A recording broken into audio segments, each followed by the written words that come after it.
Hey, it's Tiffani Thiessen. I'm going to talk about a family favorite, my beef and mushroom stroganoff with Cappy, Beyond the Plate. Stay tuned.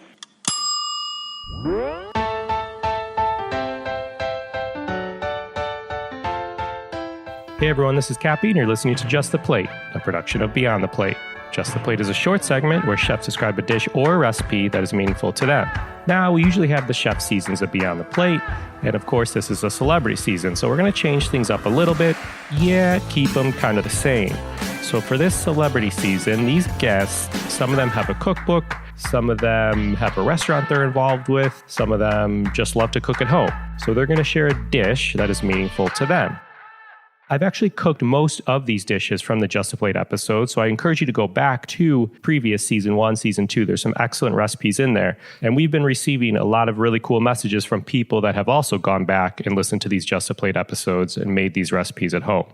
So last week, you heard from Tiffani Thiessen. She's an American television and film actress. She was on Saved by the Bell, Beverly Hills 90210, and plenty more. In 2009, she produced a cooking show for Cooking Channel Food Network titled Dinner at Tiffany's, which aired for 3 seasons. She's currently on a Netflix series called Alexa and Katie.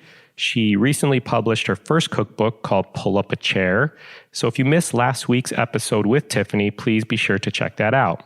But for now, Beef Mushroom Stroganoff. This is funny because stroganoff is actually one of the first dishes that I made in a production kitchen when I was in culinary school. I actually love beef stroganoff done right, and I love when a restaurant kind of makes their modernized or updated version, I should say, take on it, and that's exactly what Tiffani did. So her mom used to make this dish for her family when she was a kid, and she hated the dish. She hated the look of it. You'll hear why. So she wanted to modernize it herself. So she shares with us how she makes it as she was cooking another dinner for her family. It's pretty funny. Anyhow, I'm going to stop talking. This is Just the Plate. Hi, sweetheart. How are you? I'm doing well. How are you? I'm really good. Okay, so the stroganoff, definitely a favorite of my husband and I's. It's a dish. Are you ready? Or Yeah. So this is this a beef stroganoff dish? Yeah, it's the beef mushroom stroganoff. Yeah. Yum. So a little backstory. This is something that my mom used to make us as kids growing up, but it was more on the traditional aspect, and I never loved it. I actually loathed it half the time. One, because of the appearance. It always reminded me of what they were feeding our dogs, because it was the sour cream base where they would actually blend it into the beef stroganoff, and it just came out with this really disgustingly gray-brown color that no one wants to eat that color. I mean, no one does. Right. When I started cooking on my own and as I got older, it was one of those dishes, and there was quite a few actually, but this was one of the first dishes that I wanted to kind of modernize and make it better. So it still had some of the same essence of the things that I grew up with, and the sense of the beef and the flavor and all that. But my mom always put it over noodles, which is much more traditional, and I serve it over polenta instead. It's just much creamier, and I just like it 10 times better. And my husband loves polenta as well. So who does? Well, I guess a lot of people don't, but and I just do. She always used just the traditional mushrooms. I like to use wild mushrooms, and her beef was always cubed, and so there was just a little bit of like I said, I kind of put a little upscale. I scaled it up a little bit to make it a little more appealing to my eyes and my mouth. I love it. So I usually being a mom for sure, and I used to say this on my TV show all the time, that it's okay to take shortcuts every now and then. You don't have to make everything homemade. So most of the time, polenta, I usually store-bought it or it's boxed, and I just, it's the quick kind on the stovetop. And I spend my time making the stroganoff instead. So that's always usually really, really easy. And then with the stroganoff, of course, you start with your onions and your shallots, and then you add your awesome garlic, and I put a little thyme in there, and then just, of course, always season. My mother always teach me, make sure you season or everything's going to taste bland. Great tip, great lesson. And then you add your mushrooms in there. And like I said, I tend to love getting wild mushrooms just because they're beautiful and they have they're just, to me, they have so much more flavor to them, and they look beautiful on a plate. So I'm curious how you cook your mushrooms, and not to get too detailed and boring, but hopefully not boring if someone's listening to this, because mushrooms are like, people don't realize this, but there's a ton of water in them. So if you cook them over like... Yeah, and you want to make sure to get all that water out of there. Got it. You don't want it to be liquidy, no. So, I mean, it's usually around 8 to 10 minutes, So you saute your onions and shallots and garlic and fresh thyme, and then you're adding mushrooms. I saute my onions first. Yeah, correct. The mushrooms are the last thing that I do. Wait, you're in the kitchen right now? I hear pots and pans. Yeah, we're prepping dinner. You're prepping dinner while... And it's not beef stroganoff. It's actually shepherd's pie, which I think I mentioned to you earlier. Yeah, so you're prepping shepherd's pie as you're explaining to me how to make beef stroganoff. Okay, I hope you don't screw up your shepherd's pie. Are you telling me I can't multitask? No, I this is really interesting. It's like a TV show where you're teaching someone how to cook chili, but you're explaining to them how to make soup. It's fascinating. It's so true. I mean, love it. I'll tell you, I think my multitasking skills went crazy, and I got much better at it as I was doing a cooking show for 3 years, because, before as an actress, like, you would say people's lines that are given to you and written for you, and you hit your mark and you say your lines and then you're done. Like, in a cooking show, you're having to literally physically cook. Yeah. Making massive action in front of you, as well as explaining. And then I had all these friends around me, and so I had to make it entertaining, and we're drinking, and like, we're really drinking. We're not fake drinking on TV. We're really drinking. So it was like crazy, but so much fun. That's not easy. Well, I commend you for your multitasking skills in the kitchen. I could try and keep you on track. So you have onions, shallots, garlic, fresh thyme in the pan. You've added some mushrooms. You like to use a variety of mushrooms. Season, and then I put in the mushrooms at the very end. I let those go usually around 10 minutes, trying to get all the liquid out of it. And then I transfer that onto the side. So then what I'm going to be doing is putting in the same skillet, so it still has all that kind of oil still in there, and all that, the onions and the flavor and all that. Are you partial to like nonstick or stainless, or just it depends on what you're making?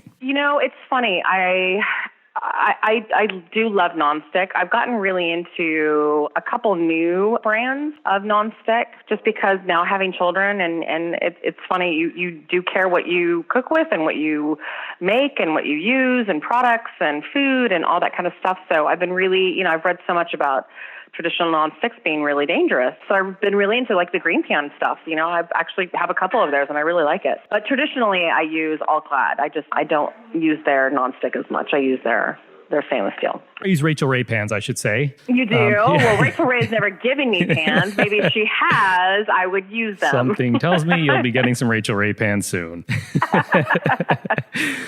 I love it. Anyways, okay, so you throw in the sirloin, the meat, into the same pan that I was just doing all the sauteing of the veggies. And I keep, because I slice them thin. So that was the thing that I changed from my mom. My mom always made these huge cubes, right?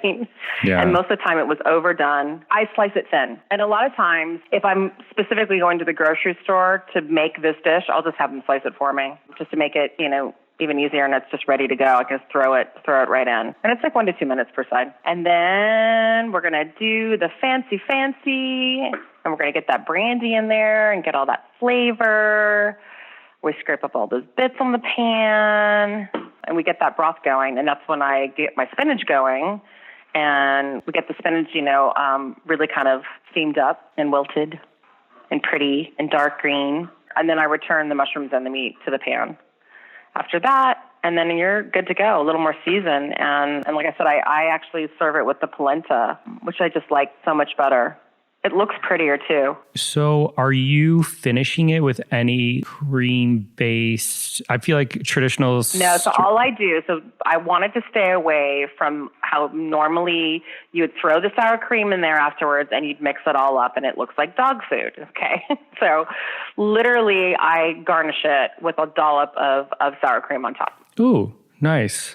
And then I definitely put a little parsley, and I add a little lemon zest as well. Excellent. So that's a little brightness. That's your stroganoff. And can people find this in your cookbook? Yeah, they totally can find it in my cookbook. Pull up a chair. Awesome. It's been out for a few months now, which is crazy. I think that's been the funnest part of having a cookbook now, is seeing people make your dishes. And like with social media now, it's so immediate. You're getting to see people create your dish, and everybody has like their own little individual spin on it, and it's been really fun to watch. People have been inspiring me like to do something slightly different with some of my recipes, which has been kind of fun. That's great. That's the thing too. Like I collect so many cookbooks, and I love watching cooking shows when I get a chance, and it's all about being inspired in the kitchen. I love it, from travel to cookbooks to other people to restaurants. Like it's fun. I agree. And people are going to hear this and they're going to cook from it, I promise. And I will let you know and give you a heads up when someone's like, I listened to that episode. Oh, yay. Well, next time we'll talk about the shepherd's pie that I'm making. Yes. Not the stroganoff that I was talking about. It sounds fantastic. That'll be in the next book, hopefully, right? We're very traditional people here. We like old school recipes. I love it. It's just the food I grew up with, you know? Yeah, modernizing that comfort food. Nothing wrong with that. Yep. Well, thank you so much for your time again. I appreciate it. You're so welcome, honey. Yeah, of course. All right, thank you. Have a good evening. You too, honey. Okay, bye.